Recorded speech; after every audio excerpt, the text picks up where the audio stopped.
Right, cool. Hey folks, how you doing? Little video about job applications, applying for jobs. Now, this is kind of going against what I said earlier about making it freelance. It's kind of, you know, working freelance. You've still got to kind of apply, kind of make a proposal, I guess, to people. So it's kind of relevant anyway. So it got me thinking about kind of applying to jobs, and kind of what's the best practices. Now, it might seem quite obvious what I'm going to say. Okay, so you've got these like job apps. For example, here in England, you've got the job apps like Reed, Monster. Just going to have a look actually. Monster, Reed, Indeed, CV Library.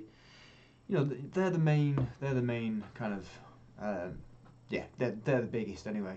Definitely Indeed, and I think Reed's quite big as well.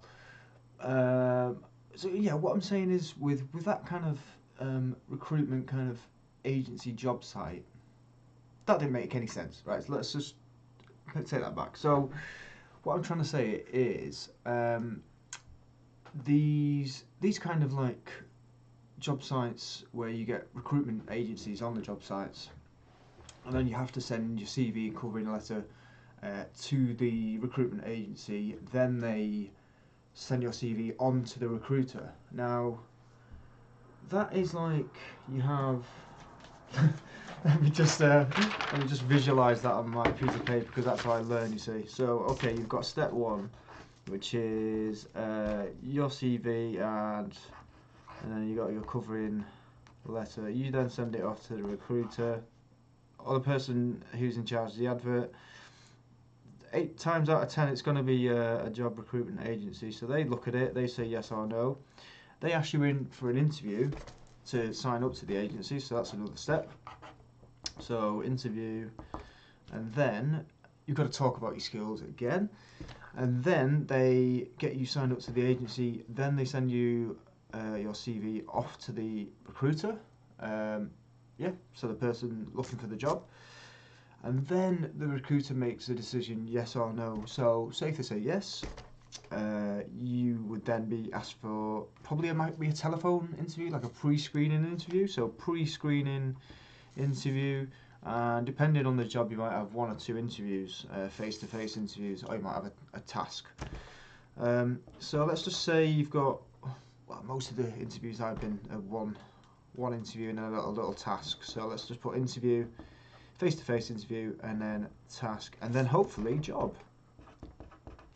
Okay, so my little diagram here that I've done basically, you've got applying for jobs through recruitment agencies on these big job sites. You have literally 1, 2, 3, 4, 5, 1, 2, so I'm going to count making the CV and the covering letter as one step because it's easier. So you make the CV and the covering letter, that's one. You send it to the recruiter, they say yes or no, that's another step. They ask you in for an interview to sign up, that's 3 steps, that could take a few hours. Then they send your CV off, then you get an interview with the company, again that could last a couple of hours. And then you do a test, maybe that could last a couple of hours as well after the interview. Oh, and you've got the pre-screening as well. So, you know, you think of all that time that takes to get that job, you might as well just, you know, it's quite obvious, you might as well just skip. Let's see how many steps, like, so boom, boom, you send it off to the recruiter, they ask you. So you might as well skip 3 steps here and cut out the middleman and apply for the job directly. Now that sounds really obvious, but I'm just saying that because so a few people that I know have said, well, you know, they're kind of struggling being a freelancer. They're considering looking to do full-time work in other things, and I've been the same as well. I mean, I thought that you know, just a bit of quick cash to get you going sort of thing, and sorry, I'm just going to turn my fan up on my computer. It's kind of getting a bit warm. So yeah, I mean, I've been tempted to do that, and I have been guilty of doing that, and you know, going through all this kind of monotonous kind of CV kind of bullshit is boring and can be a bit depressing. But I think my point is kind of in the same way that if you're trying to apply for a freelance position and you're doing these like sites called like Upwork and stuff, and you're making proposals and stuff, that's kind of has the kind of that can also be a bit like disheartening as well, and you're kind of effectively chasing, you're underselling yourself most of the time and stuff like that. But anyway, back to my point about applying to jobs. So you want to cut out the middleman. So you want to cut out the recruitment agency, because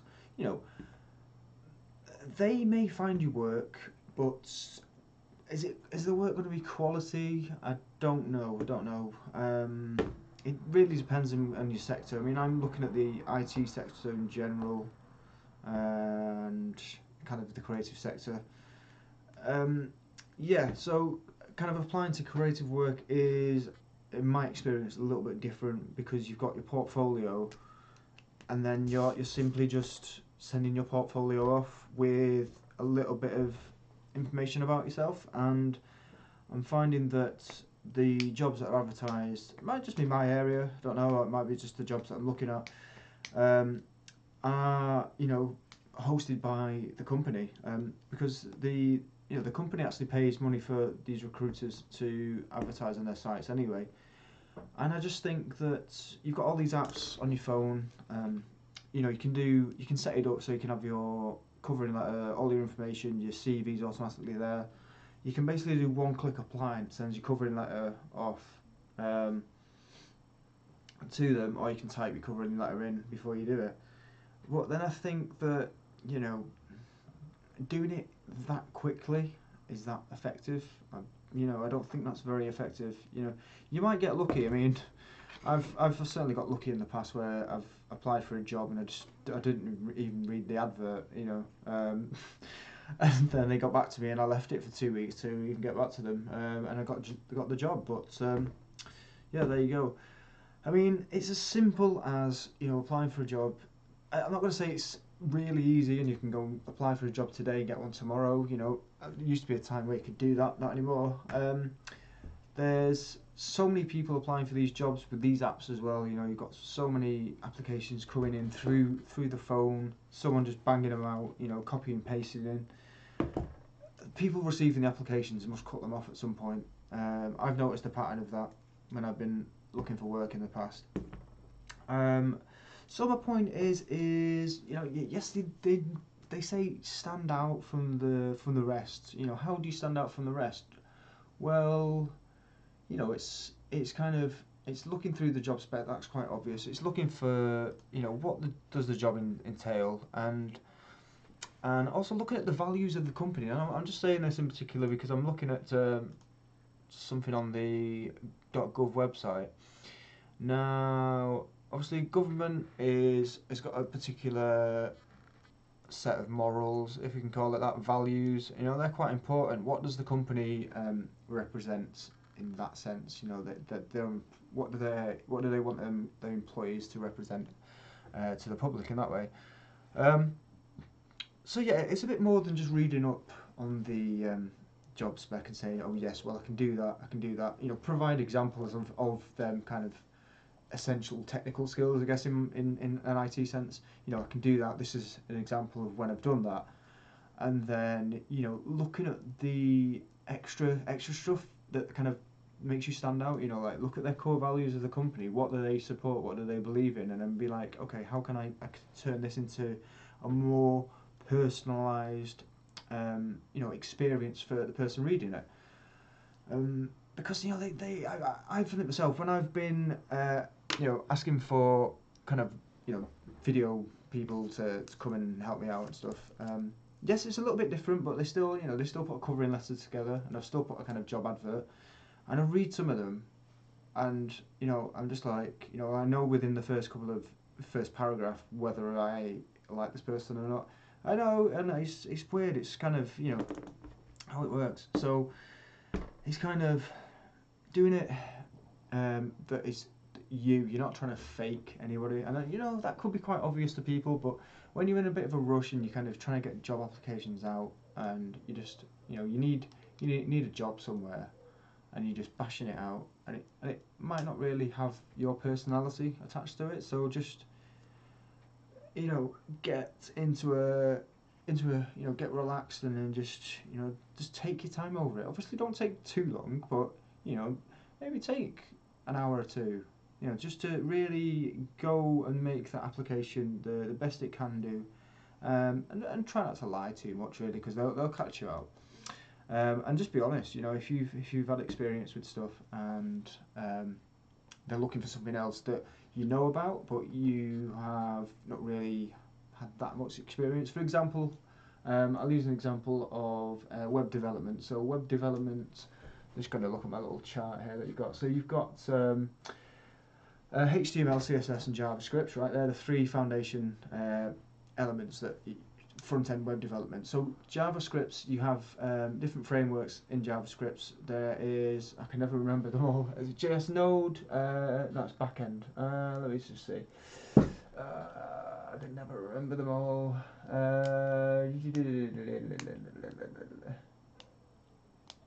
They've disappeared. I don't know where I'm looking. Anyway, I can't remember it. Yeah, there's React, Angular, and then there's a few other ones. But you know what I mean. There's like a framework. You learn the core skills, which are JavaScript.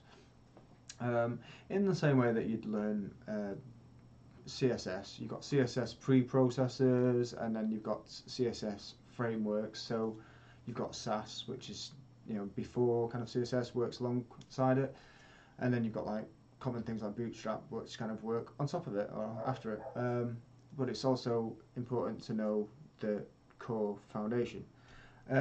So what was my point before I rambled off and got confused over there? Oh, there they are. Okay, so Angular, React, Vue, and Ember. That was it, Ember. But then there's also other things that go off, such as Flux, Redux, and they all do different things. Anyway, whatever. My point is, don't be too cold in stuff, and it's also a tricky one. Do you use the first person or the third person? Like, I personally like to use the first person, but when I see too many sentences beginning with I, and you can kind of, your brain starts to like notice patterns in speech of how someone's talking. And that's kind of a way that you can gauge how old the person is, and straight away, that's something that as an employer they shouldn't be doing, but you can't help but getting this picture in your head of I think that this person is this old, or I feel even though they said they've got all this experience, I still feel that the way that they're communicating to me right now is kind of a few years younger than they are, which. To me, I mean, that wouldn't be a problem to me, but some people are kind of, they would take that as a negative. Personally, I would think, well, okay, this person's got the skills, okay, but their communication's not, it doesn't flow, I guess, but maybe they've got a reason behind that. Maybe they struggle with language. Maybe they're dyslexic. You never know. And true, they should. All employers should be equal and treat people equally nowadays. But some, unfortunately, don't, and they're living in 1980s still.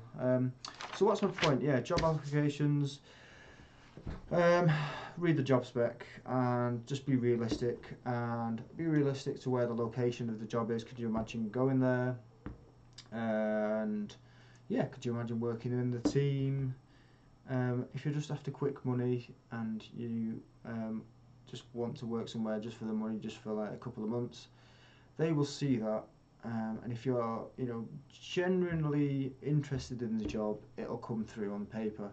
That's why I love when companies offer the opportunity to apply to the job through like a video. This is me, this is what I'm about, a kind of a video about me application. That's quite common. Quite rare. I've not come across that a lot. Yeah, it's quite a really really good way of showing kind of within 10 seconds who you are and what you're about. 10 seconds? No, about a minute. About a minute. Anyway, if I was owned a company, and that's something I'd definitely do, is the application process. I would like get people to just send in their, application covering letter on a video. Yeah, that's much better. And plus, that way, if people struggle with writing and reading and stuff, reading and writing, yeah. Because I'll be honest, I kind of struggle with reading and writing sometimes. Not necessarily reading, but it's more writing. I just tend to gibber on, a bit like talking, to be honest with you. Sorry, I'm just reading this. Okay, so yeah, I think that's my point. If you kind of picked up anything on that, then that's great. I do tend to go off on tangents a little bit, but just the general bit of thought for yourself about applications and jobs. And if you're applying for jobs and you're just banging your head against the wall, being like, why is nobody replying to me? In that case, follow up. If you've applied for a job and you've put your heart and soul into the application, you've ticked all the boxes, and it's a good fit, and you've applied. Kind of, if it's not got a deadline, you've not applied, say, 30 days. The job's like 30 days old, and you've applied, 30 days after the job's been posted. Reasonable time. Within a couple of weeks of the job being posted.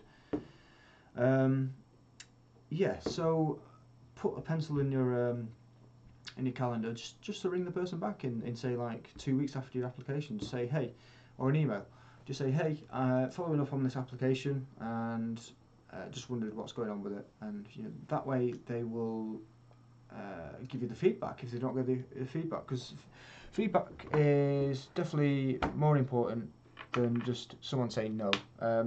Even if someone does say no, just ask for feedback, because then you can find out more about yourself and how you come across to them. That's like almost like an insight to your application.